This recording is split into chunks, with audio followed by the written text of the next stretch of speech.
지금 이 시간은 우리 하나님께서 우리에게 주시는 말씀을 함께 읽겠습니다. 주님이 오늘 우리에게 주시는 말씀은 야고보서 1장 22절부터 27절까지의 말씀입니다. 우리 같은 목소리로 한번 함께 읽어보도록 하겠습니다. 시작. 말씀을 행하는 사람이 되십시오. 그저 듣기만 하여 자신을 속이는 사람이 되지 마십시오. 말씀을 듣고도 행하지 않는 사람은 있는 그대로의 자기 얼굴을 거울 속으로 들여다보기만 하는 사람과 같습니다. 이런 사람은 자기의 모습을 보고 떠나가서 그것이 어떠한지를 곧 잊어버리는 사람입니다. 그러나 완전한 율법, 곧 자유를 주는 율법을 잘 지키고 끊임없이 그대로 사는 사람은 율법을 듣고서 잊어버리는 사람이 아니라 그것을 실행하는 사람인 것입니다. 이런 사람은 그가 행한 일에 복을 받을 것입니다. 누가 스스로 경건하다고 생각하면서도 혀를 다스리지 않고 자기 마음을 속이면 이 사람의 신앙은 헛된 것입니다. 하나님 아버지께서 보시기에 깨끗하고 흠이 없는 경건은 고난을 겪고 있는 고아들과 과부들을 돌보아주며 자기를 지켜서 새 속에 물들지 않게 하는 것입니다. 아멘. 오늘의 본문에는 야고보서의 매우 중요한 주제 중에 하나가 나타나고 있습니다. 22절에서 나오는 말씀을 행하는 사람이 되십시오. 그저 듣기만 하여 자신을 속이는 사람이 되지 마십시오. 라는 말씀입니다. 사실 이 22절의 말씀은 야고보서 전체를 꿰뚫는 주제이기도 합니다. 말씀을 행하고 듣기만 하여 자기 자신을 속이지 말라는 이야기이지요. 먼저 이 말씀에 대한 오해부터 좀 풀고 가도록 하십시다. 22절의 말씀은 우리의 일시적인 행위를 말하는 것이 아닙니다. 그 행위가 지속되어 습관이 되어 있는 사람, 그것을 묘사하고 있는 것입니다. 하나님의 명령을 들을 때에 그저 한 귀로 듣고 한 귀로 흘리는 것이 마음의 태도요, 생활의 습관인 사람과 그 말씀이 마치 자신의 일인 것처럼 진지하게 받아들이고 항상 묵상하여 실행할 것을 고민하고 행하는 것이 마음의 태도요 습관인 사람의 차이, 이 차이 말입니다. 그러므로 이 말씀을 듣고 우선 나는 안 된다 라고 쉽게 낙담하거나 자신을 정죄하는 자리로 빠지지 않아야 합니다. 왜냐하면 이 말씀은 한두 번의 행위를 가지고 이야기하는 것이 아니기 때문입니다. 누구에게나 순종은 어렵습니다. 그 가운데에서도 온전한 순종을 한다라는 것은 사람이라면 불가능한 일이라고 할 수 있겠습니다. 그렇지만 태도와 방향은 매우 중요합니다. 하나님의 명령, 곧 그분의 말씀을 듣고 그것을 어떻게 행할지 깊이 고민하고 갈등하는 사람과 아예 처음부터 듣기만 하고 그것을 온유함으로 받아들이는 마음의 자세가 없는 사람과는 삶의 방식이 완전히 다르게 되어 있습니다. 듣기만 하는 사람은 하나님의 법이 그의 심령에 깊은 도전이나 충격을 주지 못합니다. 밭에 떨어진 씨앗에 비유한다면 이 사람은 아예 싹이 나기도 전에 공중의 새가 물어가는 길가에 떨어진 씨앗과 같은 사람이 되는 것이지요. 그래서 듣기만 하는 사람은 자기를 속이는 사람이 됩니다. 그는 말씀을 받고도 그것에 믿음으로 화합하지 않습니다. 단지 들은 것만으로 자신이 그렇게 된 것처럼 착각합니다. 만일 하나님의 말씀을 듣고도 행하여 열매 맺는 단계로 나아가지 않으면 그것은 스스로 속이는 경우이거나 혹은 스스로 속고 있는 경우입니다. 왜 그런가 하면 듣는 것만으로는 아무런 변화나 유익이 생기지 않기 때문입니다. 내가 하나님의 말씀을 듣고 그것을 알았다고 해서 그것이 곧 나에게 그 말씀이 약속한 생명이나 복을 가져다 주지는 않습니다. 그러나 단지 들은 것만으로도 이미 그것을 행하여 유익을 얻은 것처럼 착각할 수가 있습니다. 이런 상황을 흔히 성경 공부를 많이 해서 머리가 커졌다라고 이야기하기도 합니다. 이런 사람은 자기가 안다고 생각하지만 그 아는 대로 실제로 행하여 말씀이 자신과 화합되는 과정을 지나지 않은 것입니다. 말씀이 삶과 화합될 때는 어떤 때입니까? 베풀기 어려운 긍휼을 베풀어 보거나 절제할 수 없다고 생각하는 것을 좀 절제해 보거나 용서할 수 없다고 생각했던 대상을 용서해 보거나 하는 실제로 말씀을 순종하기 위하여 자기 자신을 깨뜨리는 과정에서 말씀은 우리의 삶과 화합하게 됩니다. 이러한 삶의 순종이 없으면 결국 말씀은 우리에게 그냥 좋은 것으로 남아있을 뿐 자기 자신에게 실제적인 변화와 유익, 그리고 우리 삶의 구원의 진전은 이루어지지 않는 것이지요. 그런데도 우리는 자주 그것이 무엇인지 보았다는 사실만으로 안다라고 생각합니다. 내가 알기 때문에 종종 우리는 하고 있다라고 생각하기도 하고요. 그래서 말씀은 우리가 스스로 속고 있다라고 이야기합니다. 그래서 23절은 이런 사람은 마치 자기 얼굴을 거울 속으로 들여다보기만 하는 사람이라고 말합니다. 여기서 거울이라고 하는 것을 우리가 생각하는 이 유리거울로 생각하면 이해하기가 좀 어렵습니다. 잘 보이는데 라고 생각하기가 십상이지요. 이것은 당시에 사용하던 청동거울을 말합니다. 청동거울은 청동으로 만들어진 거울로서 거기에 투영된 피사체가 그리 뚜렷하게 보여지지 않습니다. 그것을 들여다본 사람이 자기의 모습을 보고도 쉽게 잊어버릴 수밖에 없도록 만든 부족한 거울을 이야기하고 있는 것이지요. 그러므로 이와 같은 청동 거울로 자신을 바라보는 사람은 자기의 모습을 보고 떠나가서 그것이 어떠한지를 곧 잊어버리게 됩니다. 이것은 우리의 경험에서 잘 나타납니다. 우리는 설교를 들을 때는 감동도 오고 깨달음도 오기도 하는데 그것을 금방 잊어버리는 우리 자신을 발견합니다. 어떤 분은 설교 내용은 고사하고 제목조차 생각하지 못하십니다. 말씀을 들을 때는 은혜가 됩니다. 그러나 그것이 들을 때뿐이라면 우리는 자신을 속이는 자가 된다는 것이지요. 주일 설교를 들을 때면 고개도 끄덕이고 아멘, 아멘 하지만 말씀이 기억 속에 오랫동안 남지는 않습니다. 한 주간이 지나면 다 잊어버립니다. 말씀을 듣는 시간은 거울을 들여다보는 시간이고 자기 자신을 바라보는 시간입니다. 자신의 현재 상태를 보고 내가 지금 변화해야 될 것이 무엇이고 어떤 것을 실천해야 되는지를 알아가는 시간이지요. 말씀을 듣고 난 후에 문을 열고 나가는 그 이후부터 우리 삶 속에서 어떻게 살아가야 할지에 대한 구체적인 적용이 시작되어야 함에도 불구하고 우리는 말씀 자체를 잊어버리는 것입니다. 제목도 생각나지 않고 내용의 10%, 20%도 기억이 나지 않습니다.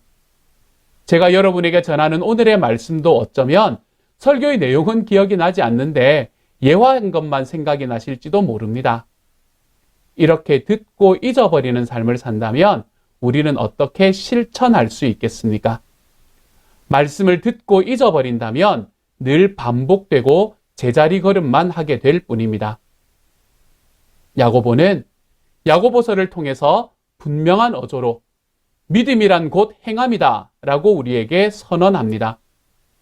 행함이 없는 믿음은 죽은 것, 즉 죽어버린 믿음이라는 것입니다. 생명이 없는 믿음, 가치가 없는 믿음, 작동되지 않는 믿음, 기능성이 없는 믿음, 효력이 없는 믿음, 있으나 없으나 똑같은 믿음이라는 것입니다. 독일의 목사님으로 유명했던, 나치에 저항했던 목사님으로 유명했던 디트리 본 회퍼라는 목사님이 계십니다. 이분은 이렇게 이야기하셨습니다. 순종하는 자만이 믿고 믿는 자들만이 순종적이다. 순종을 수반하는 믿음이 진정한 믿음이다 라고요. 믿음과 순종, 순종과 믿음은 동전의 양면과도 같습니다. 그래서 이것 둘은 분리될 수가 없습니다. 믿음은 순종하게 되고 순종한 것이 바로 믿음이 된다는 것입니다. 우리가 신앙생활을 어느 정도 하다 보면 자주 발생하는 문제가 처음에는 말씀을 듣고 순종하려고 합니다. 그러나 끊임없이 말씀을 듣다 보니 말씀에 순종하려는 모드로 가려 하지 않고 듣는 것에만 집중하게 된다는 것입니다. 처음에는 말씀에 순종하지 않으면 안타까움도 있습니다. 그래서 회개도 하고 어떻게 하든 말씀대로 살아보려고 노력하기도 합니다. 그렇지만 신앙의 연수가 조금씩 늘어나면서 점점 말씀에 순종하려는 우리의 마음은 사라지고 듣는 것을 즐기고 듣는 것에만 머물러 있는 그러한 삶으로 고정되기 시작합니다. 이럴 때 우리의 삶은 매너리즘에 빠지게 됩니다. 또 어떤 경우는 말씀을 실천하려니까 너무나 많아서 너무나 힘들어서 포기해버리기도 합니다. 그래서 적당하게 대충 신앙생활을 합니다. 또 말씀이 어느 정도 알아지면서 눈치를 보고 적당하게 말씀에 자기 해석을 붙입니다. 그리고 말씀을 그 자기 해석한 대로 살아가게 됩니다. 그래서 말씀이 좋기는 하지만 말씀대로 살면 계산이 나오지가 않으니까 자기의 방식대로 신앙생활을 하고 말씀을 자기식으로 믿기 시작합니다. 그러면서 말씀을 듣는 태도에 문제가 생기는 겁니다. 말씀을 듣고 말씀을 행하려는 태도이기보다는 말씀을 듣고 말씀에 젖어 익숙하게 살아가는 삶으로 변하게 되는 것이지요. 오늘날 우리의 신앙의 문제 중에 하나가 이렇게 듣는 데만 길들여진 것입니다. 교회에 와도 마찬가지지 않습니까? 교회에서도 설교자와 청중의 자리가 구별되어 있습니다. 설교자는 외치고 청중은 듣는 입장입니다. 설교자와 청중 사이에는 아무런 상호작용도 일어나지 않습니다. 듣는 것 이상의 어떤 것도 요구되지 않는 환경이지요.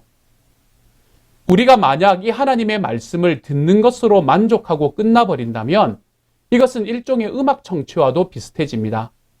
좋은 음악을 듣고 즐기고 좋은 음악이었다 라고 끝나는 것처럼 좋은 말씀이었어요. 은혜 받았어요. 라고 하지만 사실은 삶에는 아무런 일도 일어나지 않는 바로 그러한 삶 말입니다.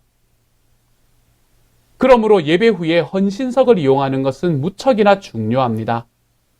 지금 우리는 온라인 예배를 드리고 있지만 그럼에도 우리는 여전히 헌신석을 이용할 수 있습니다. 예배가 끝난 후 부부끼리, 가족끼리, 혹은 목장 식구들끼리 그 주의 말씀 속에서 하나님께서 자신의 삶에 헌신하도록 말씀하신 부분들을 나누어 보십시오. 그리고 그렇게 살아갈 수 있도록 기도를 서로에게 부탁하십시오. 헌신석은 기도를 부탁하는데 어떤 기도를 부탁하는 것인가 하면 내 삶의 변화를 향한 기도를 부탁하는 자리입니다.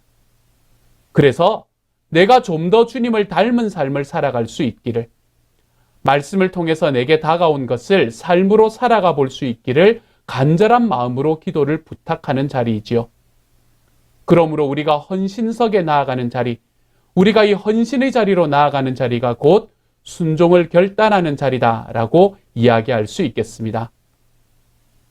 그렇다면 순종은 어디에서 시작이 되는 것일까요? 크고 거창한 데서 시작하려면 늘 어렵고 실패하기 마련입니다. 우리는 우선 작은 것부터 순종하려고 애를 써야 합니다. 지난번에 우리는 듣는 것에 대한 말씀을 함께 나누었습니다. 듣기는 빨리 하고 말하기는 더디하고 화내기도 더디하는 삶에 대해서 같이 나누었었지요. 듣고 어떻게 적용해 보셨습니까? 내가 듣는 마음보다 말이 훨씬 빨리 나아가는 영역은 어디인지, 화내는 부분은 어디인지, 화를 냈다면 왜 화를 냈는지, 이 같은 삶의 방식을 그치기 위해서 나는 어떤 노력을 해야 되는지, 한 주간을 살아가며 듣는 귀는 좀 더 열렸는지, 나는 얼마나 말을 좀 더 더디게 하게 되었는지, 나의 분노는 어떻게 조금씩 줄어들게 되었는지를 좀 돌아볼 줄 알아야 합니다. 그런데 이런 설교를 듣고도 자신의 삶이 이전과 같은 모습으로 여전히 반복됨에도 우리는 그것을 인식하지 못할 때가 많습니다. 그래서 우리는 구체적으로 작은 것에서부터 순종하려고 해야 합니다. 만일 이웃사랑을 실천한다면 누구를, 언제, 얼마나와 같이 좀 구체적으로 결단하고 그렇게 살아가 볼 줄 알아야 합니다. 우리는 모호한 신앙생활을 좀 끝을 낼 줄 알았으면 좋겠습니다. 우리에게 다가오시는 주님의 말씀은 모호하거나 두리뭉실하지 않습니다. 그러므로 이웃사랑에 대한 설교를 만약에 듣는다면 내게 이웃은 누구를 이야기하는지 스스로 적용하고 그 사람을 사랑하고자 하는 결단을 하고 그것을 헌신의 자리에서 나누어 보는 것입니다. 나는 이렇게 살아가겠다라고 결단한 것을 나누고 기도를 부탁해 보는 것입니다. 그리고 한 주를 살아가며 내가 헌신의 자리에서 하나님 앞에 결단한 대로 살아가 보기 위해 나의 삶을 좀 드리며 살아가 보는 것입니다. 그때 우리들의 삶에 하나님의 말씀으로 인한 변화가 나타나게 되는 것입니다. 이와 같이 말씀이 순종의 결단과 함께하지 않는다면 그 말씀은 아무 의미 없이 지나가 버리게 됩니다. 우리는 작은 것에서부터 순종의 결단을 하고 결단을 행동으로 옮겨보는 삶을 구체적으로 또한 반복적으로 하면서 살아가 볼 줄 알아야 합니다. 하나님의 말씀이 우리에게 배일 때까지 신앙이 삶으로 연결되도록 해야 합니다. 오늘 우리가 야고보서를 나누게 된 이유는 이 말씀이 우리의 삶과 너무 격리되었기 때문일 수가 있습니다. 신앙과 삶이 따로 있는 삶을 살아간다는 이야기이지요. 내가 믿는 것과 내가 사는 것이 연결될 때 우리는 그것을 신앙생활이라고 부릅니다. 주일에 예배 드리는 것으로 끝나는 것이 아니라 그것이 일상의 삶으로 연결될 때 그것이 나의 매일의 신앙이 됩니다. 말씀이 지켜질 때까지 말씀과 내가 온전히 일치가 되는 삶이 될 때 그 말씀이 능력이 되어 나의 삶에 다가오게 되는 것이지요. 그러므로 사랑하는 여러분, 듣고 행하는 신앙이 되시기를 소망합니다. 행하는 만큼 신앙이 자랍니다. 아무리 깊은 은혜를 체험하고 환상을 보았다고 해도 삶의 변화가 일어나지 않는다면 한낱 공허한 일일 뿐입니다. 신앙은 자라야 하는데 성장은 말씀의 순종을 통해서 오게 됩니다. 오늘도 말씀을 듣고 내가 어떤 부분에서 순종을 해야 될지 고민하고 말씀을 붙잡고 결단하고 노력해 보아야 합니다. 이러한 과정을 통해서 신앙이 올바로 성장하지 않으면 우리는 머리만 비대하게 자라는 사람이 되지요. 주님은 제자를 원하시는데 우리는 학자로 자라가게 되는 것입니다. 아는 것은 많은데 그것이 머리로만 모이고 발로는 움직이지 않으려고 하면 안 됩니다. 듣고 잊지 말고 듣고 실천하며 살아가십시오. 제가 참 좋아하는 신영복 선생님께서 하신 말씀이 있습니다. 우리 삶의 가장 긴 여행은 머리에서 가슴까지의 여정이다 라는 이야기이지요.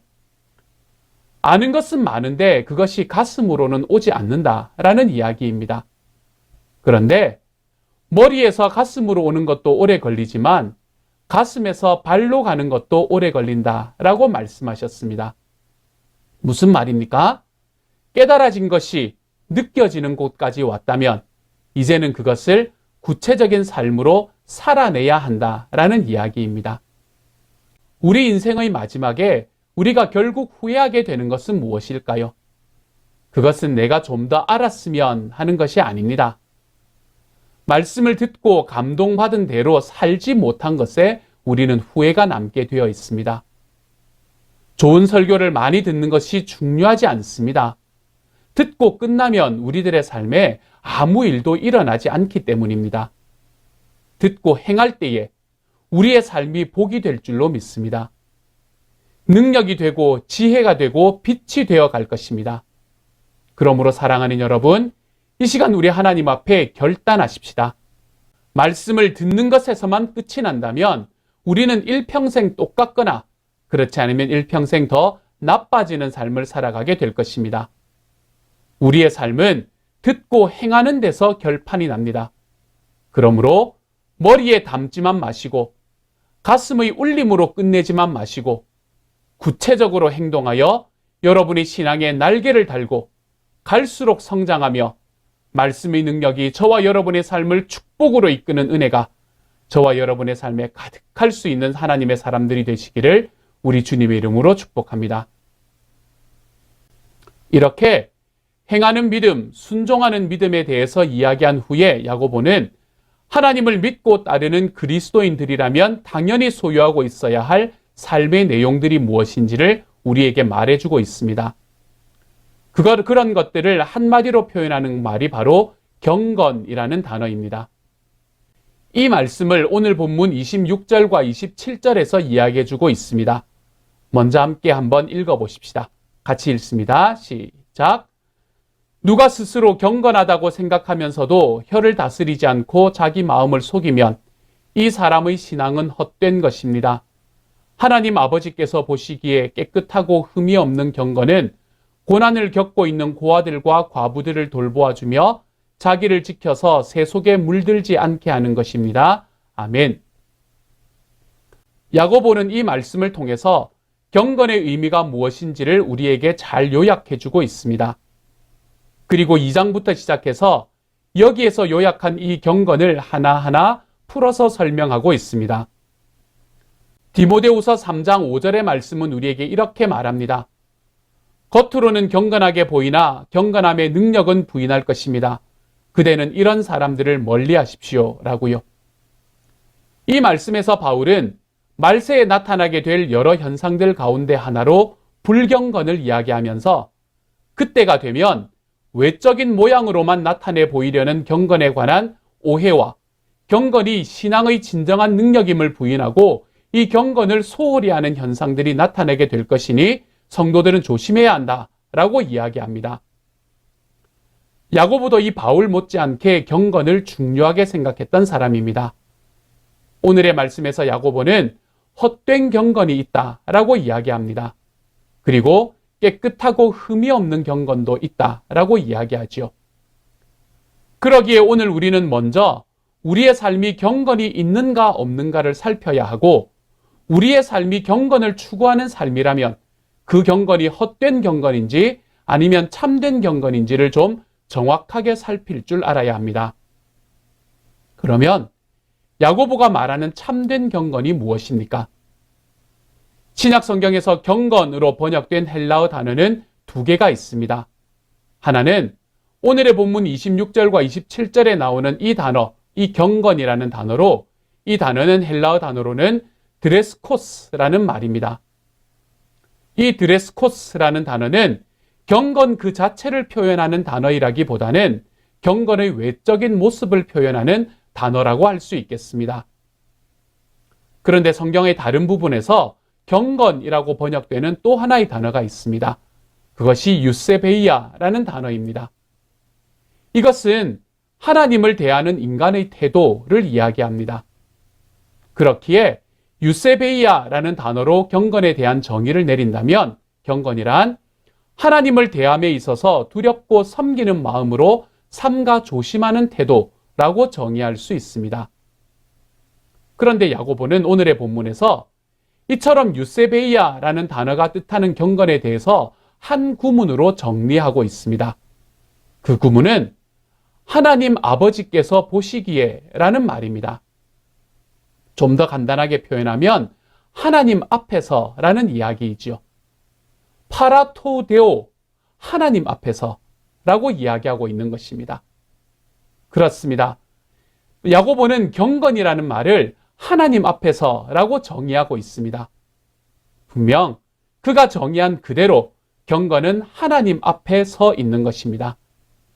그렇기에 하나님 앞에서로 정의된 경건을 구체적으로 우리의 삶에 대입시켜서 경건의 내용을 설명해 본다면 경건의 말이란 하나님 앞에서 하는 말, 경건한 행위란 하나님 앞에서 하는 행위를 말하고 경건한 생각이란 하나님 앞에서 하는 생각을 이야기합니다.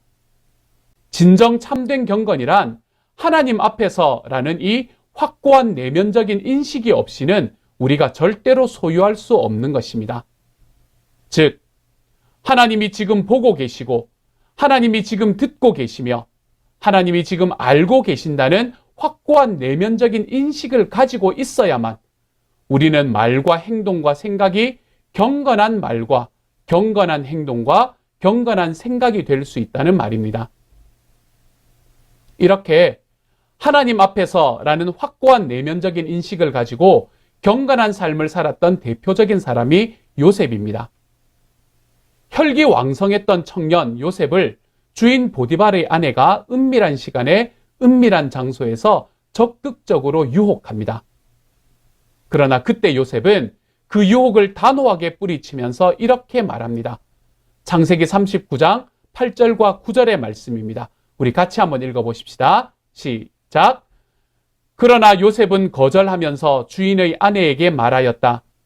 주인께서는 모든 것을 나에게 맡겨 관리하게 하시고는 집안 일에는 아무 간섭도 하지 않으십니다. 주인께서는 가지신 모든 것을 나에게 맡기셨으므로 이 집안에서는 나의 위에는 아무도 없습니다. 나의 주인께서 나의 마음대로 하지 못하게 한 것은 한 가지뿐입니다.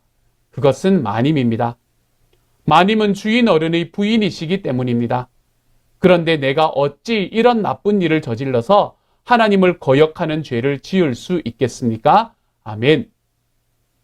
요셉은 사람들은 모른다 할지라도, 그리고 사람들은 속일 수 있다 할지라도 보디발의 아내와 동침하지 않았습니다. 왜냐하면 사람은 보지 못해도 하나님은 지금 자신을 보고 계시고, 사람은 몰라도 하나님은 지금 자신이 하고 있는 모든 행위를 알고 계신다는 인식이 그의 내면에 분명하게 있었기 때문입니다. 이것이 바로 요셉이 경건한 삶을 살 수 있었던 이유가 되었죠. 사실 오늘 이 시대는 경건을 그런 하나님 앞에서라는 내면적인 인식은 무시한 채 외면적인 모습으로만 생각하는 경향이 있습니다. 그러다 보니 사람들 중에는 이 경건이라는 것을 자기를 선전하는 광고의 수단으로 삼으려는 사람들까지도 나오고 있는 것 같습니다. 저는 가끔씩 어떤 교회의 부흥회나 기도원의 집회 같은 것을 알리는 전단지, 그러한 광고들에 실린 강사 소개를 읽다가 피식 속으로 웃으면서 이것은 아니지 라고 생각하는 때가 있습니다. 그 전단지들에는 이렇게 강사 소개가 나와 있습니다.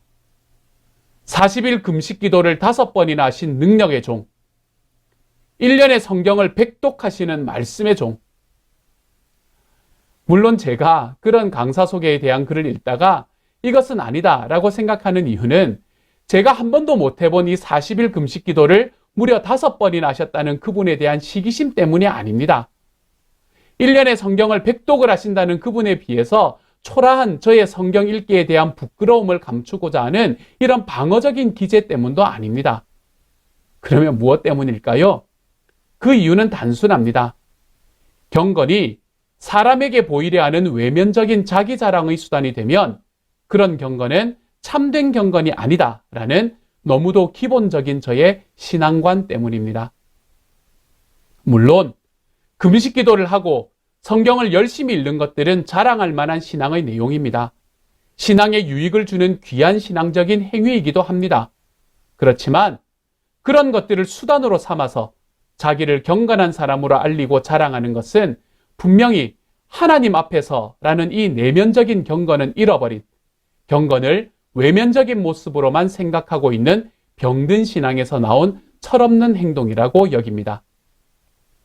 참된 경건은 진정 하나님 앞에서 나오게 되어 있습니다. 절대 사람들 앞에서가 아닙니다.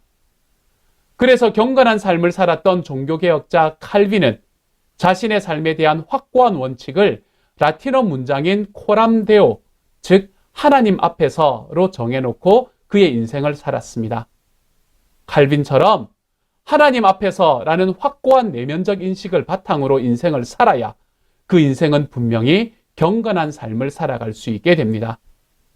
내면적으로 이 하나님 앞에서 사는 경건이 없으면서 외면적으로만 경건이 나타나는 삶은 분명 경건한 삶이 아니라 외식적이고 형식적인 삶이 될 뿐입니다. 그러기에 저는 지금 여러분에게 묻습니다. 지금 여러분의 삶은 경건한 삶, 즉 하나님 앞에서의 삶입니까? 다시 말하면 언제 어디서나 하나님 앞에서 말하는 것처럼 말하고 하나님 앞에서 행동하는 것처럼 행동하며 하나님 앞에서 생각하는 것처럼 생각하고 살고 있냐는 것입니다. 사랑하는 여러분, 참된 경건은 하나님 앞에서라는 이 확고한 내면적인 인식을 가지고 언제나 하나님 앞에서 인생을 살아가는 사람입니다. 저는 저와 여러분이 이처럼 하나님 앞에서라는 이 확고한 내면적 인식을 가지고 인생을 사는 우리 하나님 앞에 참된 경건을 소유한 하나님의 사람들이 되어 가실 수 있기를 우리 주님의 이름으로 축복합니다. 이렇게 참된 경건이란 하나님 앞에서라는 내면적인 인식을 가지고 언제나 하나님 앞에서 사는 삶을 말하고 있습니다. 그렇기에 경건한 삶이란 드레스 코스, 즉 하나님 앞에서 사는 실천적인 삶의 모습도 또한 그 안에 있어야 합니다. 그러면 하나님 앞에서라는 확고한 내면적인 인식을 가지고 있는 사람이 경건한 삶을 살아가기 위해서 구체적으로 실천해야 되는 드레스 코스, 그것들은 무엇이 있는 것일까요? 야고보서는 오늘의 말씀에서 그것을 3가지로 소개해주고 있습니다. 첫 번째로 말을 조심하며 사는 것입니다. 26절의 말씀을 함께 읽겠습니다. 시작! 누가 스스로 경건하다고 생각하면서도 혀를 다스리지 않고 자기 마음을 속이면 이 사람의 신앙은 헛된 것입니다. 아멘. 혀를 다스리라 라는 말은 말을 조심하라 라는 이야기입니다. 그러면서 그렇게 말을 다스리지 못하는 사람의 경건은 가짜다 라고 이야기합니다. 즉, 신앙인이라면서 자기의 말을 다스리지 못하면 참된 신앙인이 아니다 라는 것입니다. 그렇습니다. 말은 경건의 척도입니다. 함부로 말하는 사람은 아무리 대단한 종교적인 행위를 한다고 하여도 경건이 그 안에 없는 사람입니다. 오늘 주님을 믿지 않으시는 분들이 그리스도인들을 비난하는 내용들 가운데 가장 대표적인 것 중에 하나가 바로 이것입니다. 겉으로는 경건한 척, 기도도 많이 하고 성경도 많이 읽으며 예배 참석에도 열심을 내고 있지만 말이 많다는 것, 그것도 함부로 말한다는 것, 바로 그것이 그리스도인들을 비난하는 대표적인 내용이죠. 그러므로 우리는 말을 조심해야 합니다. 하나님은 우리가 말을 어떻게 사용하는가라는 것을 보시고 은혜와 저주를 내리십니다. 민수기 14장 28절의 말씀입니다. 너희가 나의 귀에 들리도록 말한 그대로 내가 반드시 너희에게 하겠다. 아멘.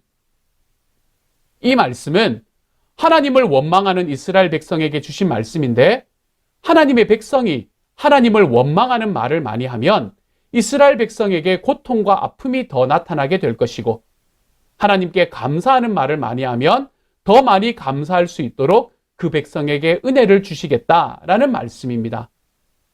사랑하는 여러분, 이번 한 주 경건한 삶을 살기 위해 말을 좀 조심해 볼 수 있는 하나님의 사람들이 되시기를 소망합니다. 원망하는 말, 정죄하는 말, 비방하는 말, 어두운 말이나 부정적인 말 대신에 축복하는 말과 격려하는 말, 그리고 이해하는 말과 사랑하는 말, 용서하는 말, 밝은 말과 꿈을 주는 말을 하며 살아가시기를 소망합니다. 그래서 저와 여러분과 함께 있는 사람들은 우리의 말을 통해서 삶에서 하나님 앞에서 소망을 회복해 볼 수 있는 하나님의 사람들이 되어 가시기를 우리 주님의 이름으로 축복합니다. 둘째로, 고난을 겪고 있는 분을 돌보며 살아가라 라고 이야기합니다. 27절의 앞부분의 말씀입니다. 우리 함께 한번 읽어보십시다. 시작! 하나님 아버지께서 보시기에 깨끗하고 흠이 없는 경건은 고난을 겪고 있는 고아들과 과부들을 돌보아주며 아멘. 이 말씀은 어려움을 당한 이웃이나 환난 중에 있는 이웃에게 실제적인 도움을 주는 것이 하나님 앞에서의 경건이다라는 것입니다. 즉, 이웃이 줄일 때에는 먹을 것을 주고, 목마를 때에는 마실 것을 주고, 벗었을 때에는 입혀주고, 병들었을 때에는 돌보아주는 행위가 바로 참된 경건의 삶이라는 것입니다. 그렇습니다. 하나님께서 인정해주는 성도의 경건은 이론이나 철학의 문제가 아닌 실천과 행동의 문제입니다. 진정 참된 경건은 환난 당하는 자를 돌아보는 사랑에서 성취되게 됩니다. 지금 우리의 주변에는 여러 가지의 어려움으로 인해서 아파하는 분들이 계십니다. 재정적인 어려움, 관계의 어려움, 가정의 어려움. 이러한 상황 속에서 고난을 겪고 있는 우리의 이웃을 향해서 그분의 모습이 어떠하든 그 사람을 위해서 사랑을 실천하는 것, 그것이 바로 참된 경건입니다. 사람을 무시하는 사람은 절대로 경건한 사람이 될 수가 없습니다. 왜냐하면 사람은 그 어떤 사람이든 하나님의 형상을 따라 지음받은 하나님의 사랑의 대상이고 교제의 대상이기 때문입니다. 그렇기에 어떤 사람이라도 무시해서는 안 됩니다. 사람을 무시하는 사람은 그 사람을 지으신 하나님을 무시하는 사람입니다. 그러므로 이번 한 주를 살아가시며 참된 경건이 이웃을 사랑하는 것임을, 그것도 환난 중에 있는 이웃을 사랑하는 것임을 언제나 기억하고 그들에게 사랑을 실천하는 경건한 하나님의 사람들이 되어 가시기를 우리 주님의 이름으로 소망합니다. 세 번째로, 자기를 지켜서 세 속에 물들지 않으며 살아가는 것, 이것이 경건의 행위다라고 이야기합니다. 27절의 뒷부분의 말씀은 이렇게 말합니다. 같이 한번 읽어봅니다. 시작. 자기를 지켜서 세 속에 물들지 않게 하는 것입니다. 아멘. 여기에서 세 속이라는 말은 세상이라는 말과는 좀 다른 의미입니다.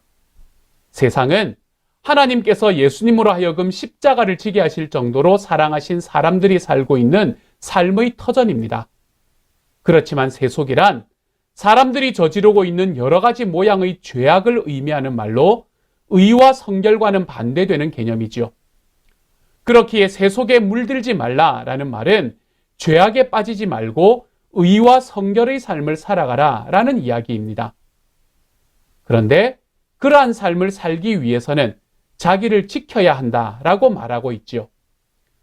자기를 지키라는 말은 성령의 인도하심을 따라 살라라는 말이고 절제하는 삶을 살라라는 이야기입니다. 그렇기에 이 말씀은 사람이 죄악에 가득 찬 새 속에 물들게 되면 사람은 경건을 잃게 되는데, 이런 새 속에 물들지 않기 위해서는 자기를 잘 지켜야 한다. 즉 성령의 인도하심을 받으며 살아가야 한다. 우리들의 삶을 좀 절제하면서 살아가야 한다라고 이야기하는 것입니다. 성령의 인도하심을 받고 살아야만, 그리고 세속의 문화와 풍조 앞에서 자기를 좀 절제할 수 있어야만 사람은 자기를 지킬 수 있고 경건한 삶을 살 수 있게 된다는 이야기입니다. 바울은 고린도전서 9장 27절 말씀에서 이렇게 고백했습니다. 나는 내 몸을 쳐서 굴복시킵니다. 그것은 내가 남에게 복음을 전하고 나서 도리어 나 스스로는 버림을 받는 가련한 신세가 되지 않으려는 것입니다. 바울이 얼마나 대단한 사람이었습니까, 여러분? 그런데 그렇게 대단했던 바울도 자신을 가만히 내버려 두면 자신의 삶이 죄를 향하게 되고 세속으로 향할 위험이 있음을 인식하고 있었습니다. 그래서 자기의 몸을 쳐서 복종하게 하면서 자기를 지키려고 하고 있었지요. 우리도 바울처럼 단호하게 우리의 몸을 성령님께 복종시켜서 성령님의 인도하심을 따라 살아가야 하고, 세속의 문화와 풍조에 대해서는 좀 절제하며 살아갈 줄 알아야 합니다. 바라기는 자기를 지키며 세속에 물들지 않는, 그래서 경건한 삶을 살아갈 수 있는 하나님의 사람들이 되어 가시기를 소망합니다. 사랑하는 여러분, 우리의 신앙은 일상입니다. 그렇기에 우리는 매주일 주시는 주님의 말씀을 듣기만 하는 것이 아니라 우리의 일상에서 살아가 보는 것이 중요합니다. 이번 한 주를 살아가면서 우리의 경건함을 다시 한번 살펴보는 시간이 되시기를 소망합니다.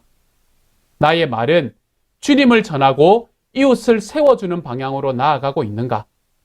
나는 고난을 겪고 있는 분들을 돌보는 삶을 살아보고 있는가? 나는 세속의 죄악을 향해서 나를 절제하며 성령님의 인도하심을 받아 살아가고 있는가? 이러한 질문들 속에서 우리 한 주의 삶을 어떻게 살아갈지를 우리 주님 앞에서 좀 결단해보는 저와 여러분이 되어 가시기를 소망합니다. 그 결단을 가장 가까운 가족과 또한 목장 식구와 함께 나누고 기도를 부탁해 볼 수 있기를 소망합니다. 그래서 우리 삶의 가장 작고 구체적인 부분이 한 주 동안 변화하여 우리 주님 앞에서 경건함의 자리로 한 걸음 더 걸어 들어가 볼 수 있는 하나님의 사람이 되시기를 우리 주님의 이름으로 축복합니다. 이 시간 우리 하나님 앞에 한번 기도하며 나아갑니다. 같이 기도하겠습니다. 사랑하는 하나님, 주님의 말씀을 듣기만 하여 자기를 속이는 사람이 아니라 말씀대로 살아가 보며 순종하는 삶을 살기를 원합니다. 이번 한 주는 경건함을 생각하고 내가 경건하게 살기 위해 한 걸음 순종하는 삶을 살아가기를 원합니다.